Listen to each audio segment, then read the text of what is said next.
Hello, everyone. I'm Greg Weaver. Welcome to the Audio Analyst. Pardon me.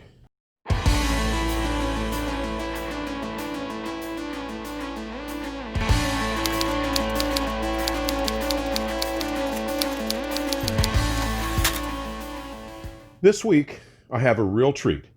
A conversation with the founder of Parasound, Richard Schram. Now, last summer, I was so taken with the updated Parasound Halo JC 1 Plus amplifier, a long anticipated replacement for the original JC1 that was originally officially released in 2003.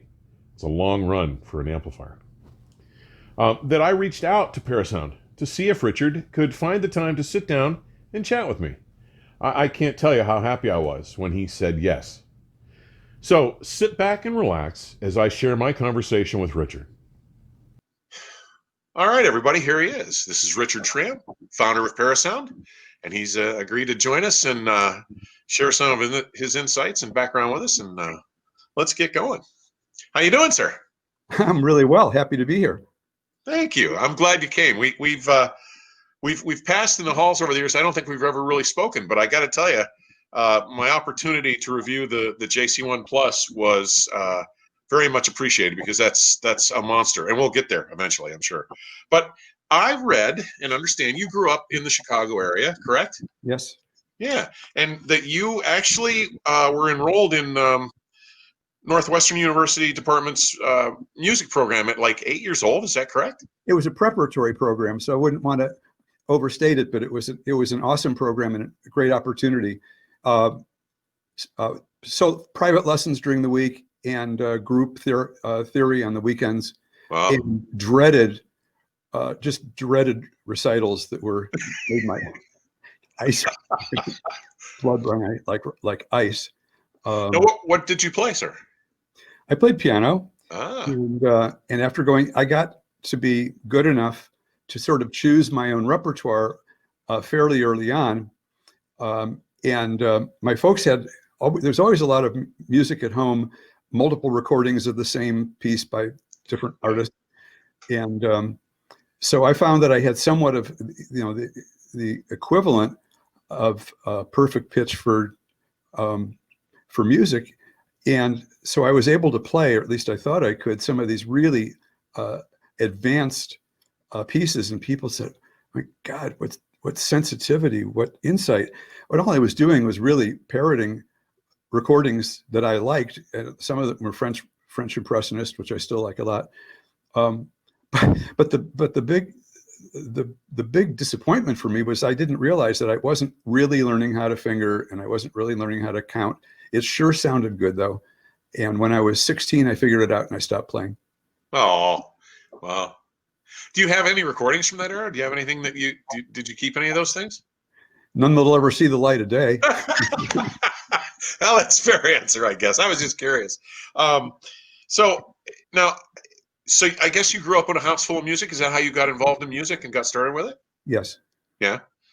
It's a great way to grow up. I was lucky too. I had music in the background all the time, so I get it. Now, so lots of times people who are really into music and play instruments don't get drawn into the hardware. They are just into the music, into the instruments and things.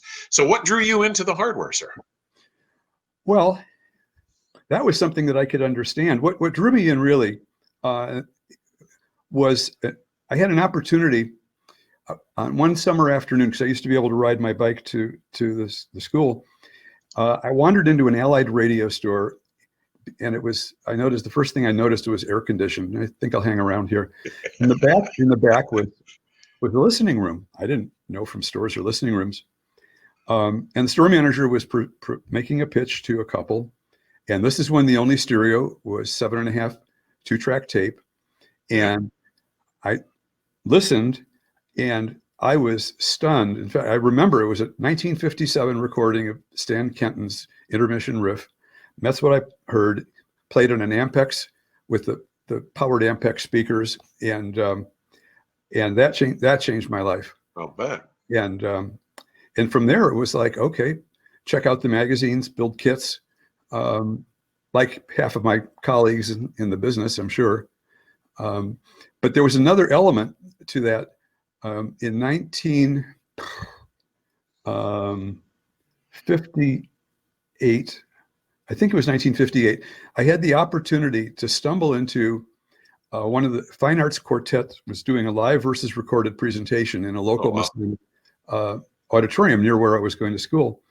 And this is what they were doing was they would play, and then they would then stop playing. But what was being done with audio research, AR1s, Ampex, and Dyna Mark IIs. That's how long ago that was.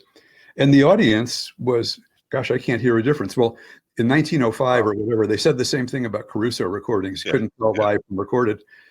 But at that moment, I knew that what I wanted to do was to get music into people's homes.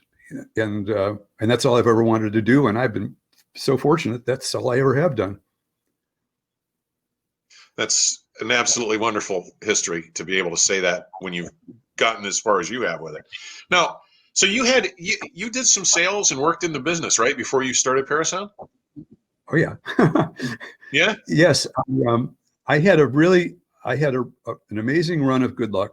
I moved out here to go to UC Berkeley in '64, and the out-of-state tuition then was $600 a year, which was really compelling. Yeah. And I was getting low on money at the beginning. This would have been early 1966. And about a mile south of campus was a store selling parts, TV, CRTs, and they had a little bit of audio tucked in the back. And so I said, who can I talk to about a job here? So one of the three owners, who was kind of a brusque guy, takes me into this conference room.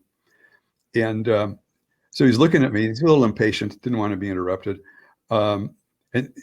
And you got a picture. This is Berkeley. This is the '60s. You wouldn't know, but at one time it was like today, et cetera.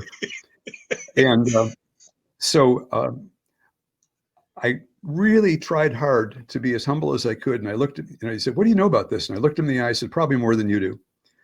And he asked me a few questions, and I did. And then he handed me a broom and $1.75 an hour as a stock boy. So this is the beginning of an interesting tale. From that, it went on to, mounting cartridges and turntables, and et cetera. Then one day somebody was out and said, "Would you like to try selling?" I said, "I never tried that before, but why not?" And I did. And that's when I made an amazing discovery. Was the people buying this were much, much happier to give me their money than I was to get their money. They were so happy to have this equipment and this wonderful addition of music in their life. So I turned out to be a really great salesman. And so much I learned from that. So that company started out as one store in Berkeley, and it grew gradually around the Bay Area, Southern California. In 1972, 1972, CBS bought the company for a load of money, and I had been made the fourth and very, very, very minority owner of the company about 9 months before that happened. It was the kindest gift anybody gave to me. So at age 26, I was a VP of CBS with a great big bank account to go do. And I was by that time I was developing all of their house brand products. And so the benefit of all that was I learned how things get made. I probably went to Japan in that decade 50 times maybe. Wow. And I learned an awful lot about things that people wouldn't otherwise see. And because of CBS's joint venture with Sony, the biggest illuminated billboard in the Ginza was CBS Sony. It was a joint venture. So I had access to levels of management that I wouldn't have until I was 50 years old, probably, because of CBS's clout and their checkbook. So this is a wonderful time for me, and it's one element of what really is a bedrock of Parasound. It's like, well, how do you get things made properly, and make them really right? But the other half is that I think, the only one, other than a very short time. I was the only one, except for one guy, Harold. Now I'm blanking out his name at Lafayette Radio. I was the only one who was simultaneously a retailer and a manufacturer, and that had with it a wealth of knowledge that I couldn't have had otherwise. The retail side of it is make things people want, don't make them confusing, make them right. It's fine to have a good repair policy. It's better that the product doesn't break. Make it just a killer value, and the most important part of all that, I think, was most companies. If you think about a hi-fi store, and let's say there's a problem with a product, so the salesman's going to tell the store manager. Now think about telegraph with each subsequent move here about this problem. The store manager is going to talk to the local rep. The rep company is going to probably try to get in touch with the regional, and he's going to try to get in touch with the national. And then eventually what'll happen is it'll die there because they'll never get to the president. And if it does, it's never going to get to the home office in Japan. So things really didn't get any better. In my case, my door literally was always open.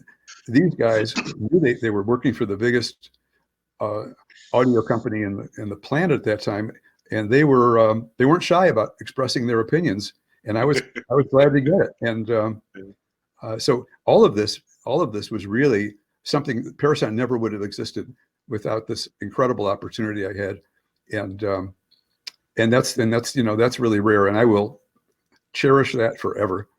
Oh, I can certainly see why. Such invaluable experience at such an early age.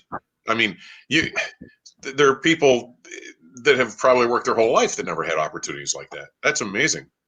I didn't know that part of your background. That's pretty amazing. Now, I guess it was about, what, 1981 that Parasound began? Yes. How did you transition from being somebody else's leader to leading your own charge? How'd you do that? Well, as was true with all CBS acquisitions. By the way, the year they purchased us was the same year they purchased Steinway Piano. Oh, wow. But eventually, the company wasn't satisfying their needs. We got inundated with accountants and bureaucrats, and the company was really kind of stalling. At the same time, the yen was just going crazy. I remember that era. Yeah, it was really, really tough. But as the bureaucracy built in there, that wasn't a place for me. I'm much too irreverent to be in a bureaucracy. I love it. So I left there at the end of 1980, December of 1980, and came home. And I'd been married a little less than a year. Hey, guess what? I don't have a job anymore. And after some shock, my wife said, "Hey, that's great. Now you can go up to Tahoe and learn how to ski better." And since I was bred to work, that didn't happen. But I decided I'd stay in audio. My first thought was, well, I'm just going to do what I was doing for my ex-employer, but I'm going to then sell it to them and the other large chains like Tech Hi-Fi in the East or CMC in the Midwest. And I had a business plan that was spectacular. I was going to work 3 days a week, and I was going to work $1 million a year, make $1 million a year. This was a plan. It didn't quite go that way, but it was a plan. And how old were you then, sir? Let's see. I was born in 46, 76, 34, something like that. 34. Pretty impressive startup at that age, I think. Well, I don't know. What ended up happening was especially in that era. Yeah. Yeah. I mean, nobody, I was kind of all alone in this. But for quick money, I actually did consulting for people that I knew. I helped with marketing at Yamaha, and I'd go down to Buena Park once a month, and I learned a lot from them about how Japanese companies work. Yeah. I mean, one very interesting experience was they got the first of a new Yamaha amplifier in, and they were using it to drive an infinity speaker, and think really wicked crossover. And this amp, they're all excited about it. It's a big, expensive amp, and they've got it hooked up to these speakers. And after about 40 seconds, it went supernova and became a reading light for just a second. So I got to see a little bit of what happens, you know, in that respect. But I also got a good gig with Jerry Kaloff, who had been at Jensen for years, and he was then working for JBL, and I had a real close relationship with them, partly because they tried to hire me, but I was a big fan at the time. Yeah. And that was very rewarding. And then a bunch of guys in Chicago that had purchased the Jensen name, not the original Jensen, but it was in name. And they said, we're looking for an AV receiver. And I said, well, I'm going to be going to Japan in a couple of weeks, see what I can find. So I'm over there with some friends having dinner, and they said, why aren't you doing audio? And I said, are you nuts? Has nobody told you? Audio is dead. Saturday afternoons, people are in computer stores. So they get a kind of grin on their face. One of them pulls this thing out from under the table and sits it in front of me and said, well, what if you had one of these? I'm thinking, if I could do the CD homework. player? No, way before that. No, no, okay. It was a 2x10 band equalizer that was just sleek and cute as could be. And I'm thinking, So I decided that I would set up a company to build products that I could sell to those three companies. At that point, it was that got me saying, okay, I'm going to try this. And that was the very first product. And then it was kind of now that was the EQF 210, yes? Yeah, exactly. Yeah. And that was an existing product from a little boutique factory. All we did was basically put graphics on it and fix some of the problems. And that led to another thing and another thing and another thing. But it wasn't very satisfying selling to the big chains because they really wanted, their only concern was what the lowest price would be, not quantity, not longevity, and certainly not for a tiny company that just has no clout. So after a while, I said, I don't like the way this is going. Pacific Stereo went bankrupt eventually, owing me $360,000. Wow. Tech Hi-Fi went bankrupt not soon after that. I pulled the plug on CMC, figuring that was going to happen sooner or later, which it did. So now I'm like, oh, this is pretty dispiriting. I don't think there's any future in trying to have a business like this. So it was this time I figured, okay, forget them. I'm going to go to the independents. And that's when the whole theme of Parasound changed. It actually became a line as opposed to, something here, something there. Well, you had to come up with a very serious pivot to deal with that situation, right? I mean, that's. Oh yeah. I would have thought that would have been a real challenge. I'm amazed how you navigated that. I'm not sure how I did actually. I wasn't as experienced with boutique stores and real high-end audio, but I learned in a hurry. But one of the things so we decided to come up with a really good amplifier, which is kind of where John Curl comes into this. Curl and I, I'm going to take a step back. Curl and I actually met in the spring of 1978. He was on a mission to Shinshu Asuna, the Japanese maker of the citation equipment. He had an appointment with Matti Otola, and they were working together on this citation amp. So I knew who he was. He could care less who I was, but that really made a lasting opinion. So several years later, we're doing this stuff, and there's a young lady working for us that was very, very friendly with John. And she said, John's kind of curious about what you're doing. He can see your heart's in the right place and you've got some of the stuff right, but he could sure help you make it better. And so then we got introduced in a business respect, and it's been nonstop ever since then. So the original HCA 2200 amp, which is really the original predecessor of the JC1, came out in 1989. And this is at a time when the salons didn't want a value proposition. They wanted to sell the big stuff. Nelson Pass's products, Conrad Johnson, whatever there was, they had no use for an economy thing until the economy tanked. And then all of a sudden, it's not nice to have a Ferrari in your driveway when your neighbors, got a first, what do you call it when you lose a house? Anyway, foreclosure. Yes, thank you. Yeah. Yeah. So this kind of gave us an entree into all kinds of people that would have never thought of it, thought of it otherwise, and some really really good, really good companies that were glad to have it, proud of it. They had good success with it, and that gave me more courage to do more of the same. And now that I had a working relationship with John, we started doing more and more things along the same vein, and that's basically been the parabola that we're on. That's really the beginning of it right there. Yeah. We all know John's history. We're not going to go into that now, but I mean, Vendetta Research. And by the way, thank you for allowing me. I think all of us our age know what really happened there and why he left Mark Levinson when he did. But I didn't want to go into that in detail in the print review until you guys said, no, it's okay to do it. So I did. I mean, I thought it was a cool story. But it's a story that needed to be. And it's been, has no one else mentioned? I mean, has nobody else published that? I mean, I know it's common knowledge for guys our age, but I mean, I thought it had been published somewhere. It might have been at some point, but I don't think there were very few people that knew exactly what was going on and the extent to which he was really cheated. Yeah. The fact that we've been working together nonstop since then and continued good products, obviously, he obviously, trusts us. He ought to by now. Yeah. And we've been very glad to keep his name and his legend alive. Yeah. So obviously JC1 was from John Curl. Where did the Halo moniker come from?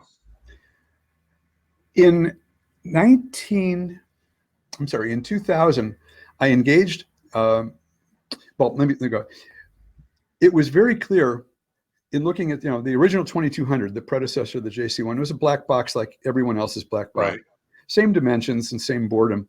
And I figured, well, how are you going to differentiate yourself from that? That's kind of lowest common denominator.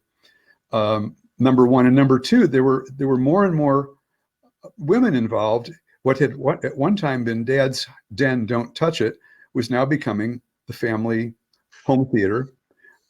So aesthetics mattered. Sure. And not having things cluttered up. And it was just shocking how everything looked about the same if you laid it out. So we decided to take a detour, and I engaged this very, very talented industrial designer. And I've got a portfolio about this thick of all of the renderings, the original extrusions and all that. Wow. So we had the look and the thought before we had a name for it. So one of the guys that was working with me, a guy named John Johnson, said, well, look you've got this halo of light around, these buttons. Why don't you call it Halo? That's cool. That's your answer. That's cool. That's cool. I like it. Thank you for sharing that. I don't know. I don't know anybody who knew where that came from. So thanks for sharing that. I appreciate it. And the funny thing about this is that we introduced the first product in the fall of 2002. It was a preamp and a tuner. We're still using the same extrusion dies. The anodizing colors are identical. A unit that was 15 years ago or today would look identical. And it's been such a resilient design aesthetic. And we tweaked it a little bit a few years ago with some highlights and replacing plastic caps with milled aluminum and things like that. But it's and there's power light on the front now and things, right? I mean, it's a little different. Yeah, but it still looks pretty much like it did. Yeah. So I was fortunate enough to hear the original. I guess they were prototypes. The JC ones in 2002. Bob Crump again. He had two of them. Yep. He had a pair while he was bi-amping. Let me look at my notes to make sure I don't misspeak here. They were the Wilson Audio M50s. I'm sorry, the Wisdom Audio M50s. They were about 34,000 a pair. And he had 4 of the JC ones, a pair per channel bi-amping. And that was the first time I heard them. And they made my show report that year, Richard. I don't know if not everything makes my show report. And then the following year in 2003, which is, you introduced them in what, March of 2003? Yeah, they were actually, I think a couple of units snuck out to people. Yeah, yeah. Just before the end The of the formal year. introduction, though. But yeah, but that's the right Yeah. public awareness. Yeah. Well, in 2000, in 2003, let me double check my notes so I don't screw up. Yeah, that's when that was when he had them with the big sound labs. Oh Yep. my God, that room sounded fabulous. And everything was TG audio, his electronics and his digital and his cable. Did TG actually stand for tough gristle, like it's been rumored? I suspect so. I've Okay. heard that. I never asked him directly. And he would never answer. I'll ask John. He'll remember. All right. He would never answer me. I mean, I asked him like twice, what does TG mean? And he wouldn't answer me. I don't know. But I mean, I will tell you that the JC one, what they were, 3,000, they were 6,000 a pair initially, correct? Back in the day. Yeah. It took us some time to realize what the actual build cost was. Well, yeah, I was not going to go there, but yeah. No, after a year or year and a half, they went to 4,500. Yeah. And that's where they stayed. And they were still a value. They were still a value. But that amplifier, especially on those big sound labs, I was blown away because most of us know what it takes to control one of those giant capacitors. I mean, giant speakers. And dude, what those amps were doing at that price in that era, I mean, you guys were on my radar at that point. That's when I really started paying attention to, and of course I knew who John Curl was, and I loved Bob. I never met Carl, by the way. I don't know anything about him. But what CTC builders were doing with the CTC blowtorch and what Curl was doing with the JC1, I was on board, buddy. And I got to tell you, you guys have a lot to be proud of with what you've been doing. So, well, we are, and we're proud of who also received these products so warmly. One of whom is Roger West. He gobbled them up almost immediately, and then encouraged all of his salesmen, which were really his customers selling out of their home, to have JC1s, and we've had a very good run with that.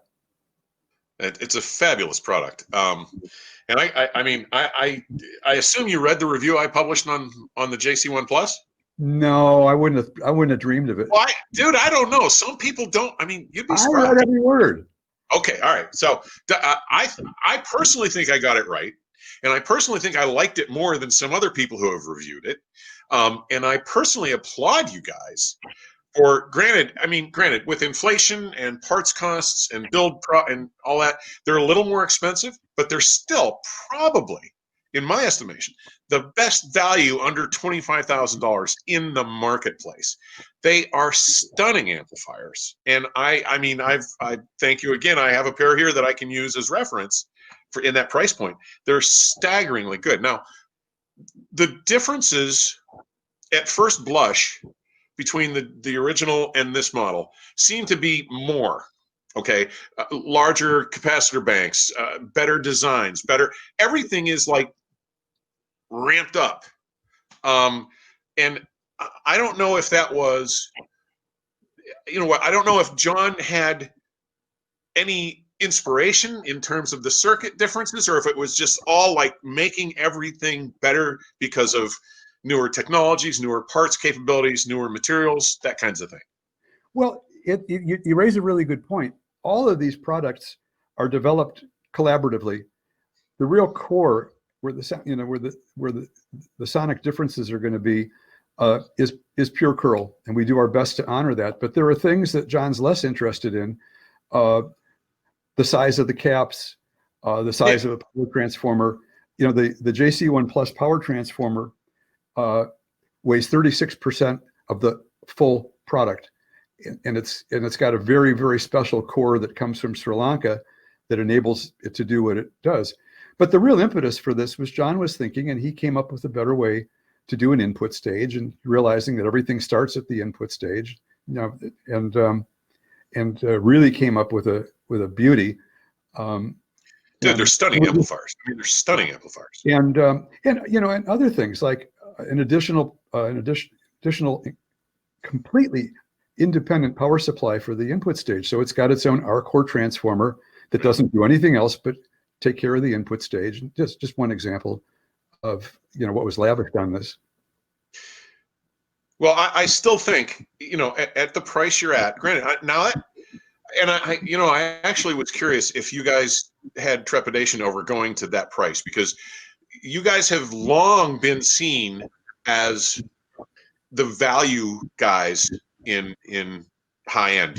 You're not, and this is coming from a guy that listens to, $150,000 amplifiers all the time.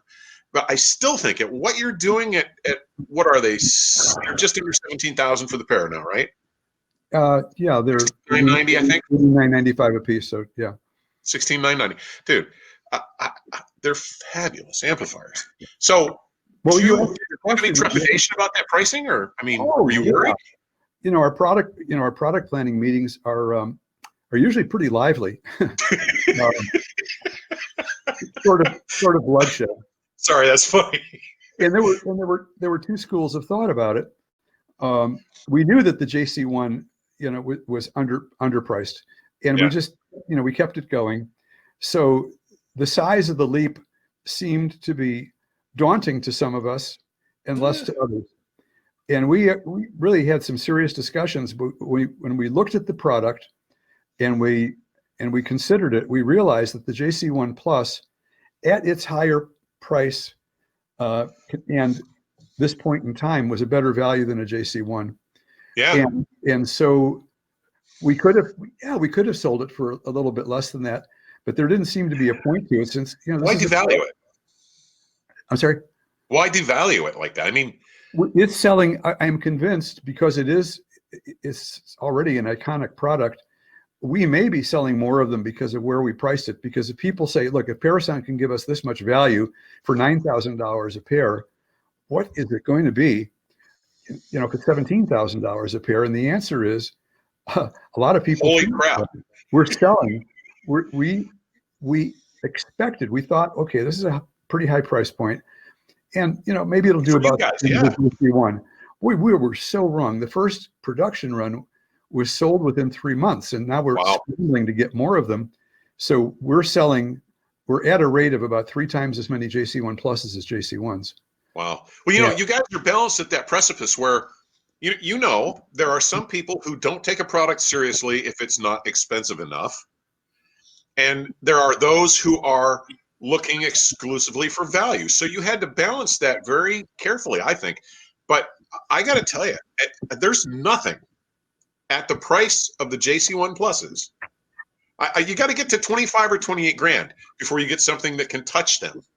And I'm not going to say equal them. I can say touch them.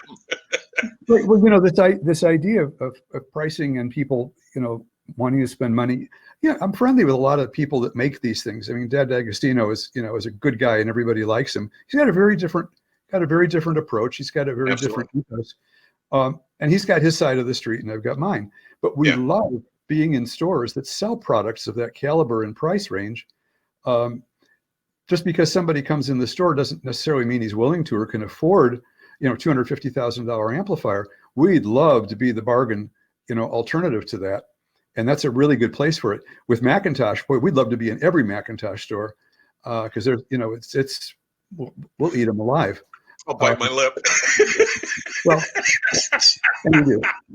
I like the guys at Mac, so I'm not going to say it. No, it's it's not a personal thing. It's just we position ourselves to. It's reality. Be an alternative to things that people can't quite afford or can't see themselves spending that kind of money. Yeah. You guys have been doing that for a long time too, by the way. And those of us out here that, I'm very fortunate now in that I've gotten to a point where I pretty much get to play with the best there is. But I pay for all my own stuff. So, I really appreciate what Parasound has done and is doing. And I still, if you guys haven't read my review, if you're paying attention, this is the best value in amplifier electronics today by far. You have to spend half again minimum, maybe twice, to get something that will beat them. Anyway, back to the regular schedule. You want to read this because it's an extremely well written piece. It's worth it. That check will be in the mail, buddy. Thank you. Oh, all right. Very kind of you to say, sir. I appreciate it, Richard. That's true. But look, so now over your time you've been doing this a while, and you started off pretty successfully. So you've had a pretty successful model to build from. But what would you say has been maybe the most surprising thing you've learned about manufacturing electronics over your entire journey? What was the most fascinating or surprising or interesting thing to you? Well, the first thing that comes to mind is neither of those, but it's how hard it is. Oh, and, wow. And you really have to know what you're doing and be very, very patient. We mentioned the 5-year production, development cycle for the JC1 Plus. The last year being, we had them. We were just beating them to a pulp before releasing them to the market. And by the way, 0 failures, period, since we introduced. Wow. We've never had that experience with. Knock on something just to be safe, but that's fabulous. So, and it's. I think for me, the way this has worked, what my biggest challenge has been perennially is managing my own expectations and ambitions. When I've reached over like that, I get into a precipice, and that's not a safe place. So that's why there's a whole variety of products we could build, but until I could find a way to make the product better at a competing price, there's really no reason to. It was never and still isn't my objective to have a great big company. And so having had the opportunity to see what happened to other companies, it's my opinion from observation of over a number of years that people that want to get into serious audio with the objective of making a lot of money from it, that usually isn't what works. No. And I'll see a company, I'll see what they're doing, and then a year later they're gone, along with the in-laws' money. Well, and you've heard the old joke, I'm sure. How do you make $1 million in audio? Start with 5 million. Yeah. Yeah. So we've never, the company runs on cash flow. There's no debt. Sure. We're pretty modest. Our facilities are pretty bare bone. And how many employees do you guys have now? How many people work for you now? 10. That's pretty reasonable. Yeah, I think. That's pretty reasonable. Everybody's working pretty hard too. Oh, I'm sure. No, it's a wonderful company. It's well handled. Look, your public image is fabulous, almost spotless. People have nothing but great things to say about customer service, everything. Almost. I'm covering all bets here. I'm not. No. I personally never. Well, some idiot on some Facebook post I had bitched about the service, and I was like, dude, you're the first person I've heard in 30 years complain about anything. So call them and tell them and see what they do about it. But I'm simply covering bases by saying almost. I mean, the reputation is, as you well know, pretty much unsoiled. It's a fabulous company with a great history, a great performance record, a great the service. I mean, like I said, I heard one moron complain about something, and he didn't talk to you guys. He just went out on the web and whined about it. So he's probably just a troll anyway. But usually, Greg, usually what happens when there's an occasional situation like that, and it's pretty clear somebody's not really being straight, they surround them like white blood cells. Our customers take care of these issues for us by themselves. I'm sure you do have some serious customer loyalty. I can see that. And one of the parts of my job that I like the most when I have the time is I correspond with a lot of people, that want advice. Can I do this? Can I do that? And while we've got other people to do that, I like to take the opportunity to, give people a little bit more perspective and insight than they might have otherwise. So, the whole idea about Parasound is I want people to get more than they expected they would and be pleasantly surprised. And that goes to service. And we learned a long, long time ago that the most effective thing to do was to take care of somebody's problem now. You don't escalate it. You don't argue about it. We'll give them some troubleshooting tips. And if we assess that there's really an issue, we take care of it. Yeah. So the way this bears on the size of our staff is, anybody in the company is, can answer the phone and take a call.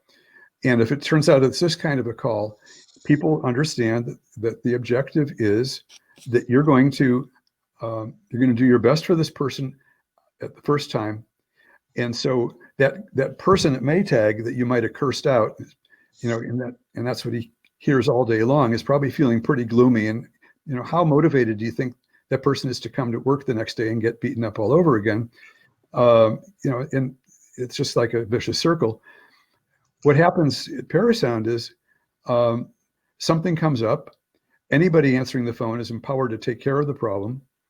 The problem gets taken care of. And then people are getting nothing but thanks and praise and kudos. Like, you can do that for me? Yes, I just did. Give me your address and zip code. These people really want to come to work the next day because they get so much positive reinforcement. So their productivity is gangbusters. And it's just a different way of different philosophy of having a company. This one. That has to be it's got to be a gratifying way to work, and people gravitate to that, I would think. Yeah. It's not common to be able to work like that. So you must be pretty good at providing a great workplace for your employees. So. And longevity. Our senior tech has been with the company 25 years. Product development director, I think 19 or 20 years. We had a lady working for us, and she was there for 26 years, and she passed to cancer, and on and on and on. It's like a milking tell. They come in and never leave. It's fabulous, Richard. We've probably entertained my viewers long enough. I really appreciate it. Let me ask you this: is there anything that we haven't covered that's important to you to get out and to share with people right now before we finish up? We intend to do exactly what we're doing, building the same kinds of products as long as parts are available for them, and people know what they're going to get, and it's always going to be that way. And if there's anything you can depend on, I think it's Parasound, and we appreciate everybody's interest in us. Now, the last thing, one of the reasons, so why the music, right? We started with that way back. If you look at the way the world is, has been for a while, and you look at the one thing that everybody has in common, no matter where you live, what your circumstances are, and the one thing everybody has in common is music. As a species, that's the one thing we share. And it's my personal opinion and conviction that the only reason that some other species in a flying saucer has not blown this planet to smithereens is music. And I'm sticking to it. I can buy that philosophy, brother. I can. All right. I really can.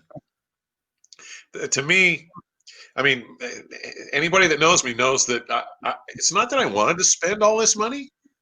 It's about the music. And buddy, that's what has since I was about 5 years old, it has been my anchor to reality. So, Mr. Schram, I cannot thank you enough for taking the time today. I really appreciate it. It's been an absolute pleasure. I cannot thank you enough. Hopefully we'll get to see each other at a show real soon with this COVID crap behind us. Once the vaccines become more available and more flexible, hopefully by the end of the year, we'll be able to start doing shows and be more social again. Can't thank you enough. Yeah, and that Hendrix Martini, first one's on me. Now I'm holding you to that one. But I got the second and third rounds. All right. All Richard, right. Take thank you so much, sir. Stay well. Stay safe. Thanks for your time and your insights. We appreciate it. Sure. Bye-bye. Bye-bye. Guys, I hope you found that as enjoyable to watch as it was for us to make. You could tell we had a good time talking. And with that, I'd like to remind you that if you find any merit or value in the information I'm sharing here, please don't forget to subscribe, like, and share links to your favorite episodes with your friends. And I truly love to hear from you, so please don't hesitate to leave questions or comments. Now, you can support the channel using Patreon, Venmo, or PayPal, or even by securing display advertising at the Audio Analyst website. and links for all those options are provided in today's description section. As always, thank you so very much for taking the time to drop by and visit today. Please stay safe and be sure to keep the music playing. Till next week, cheers.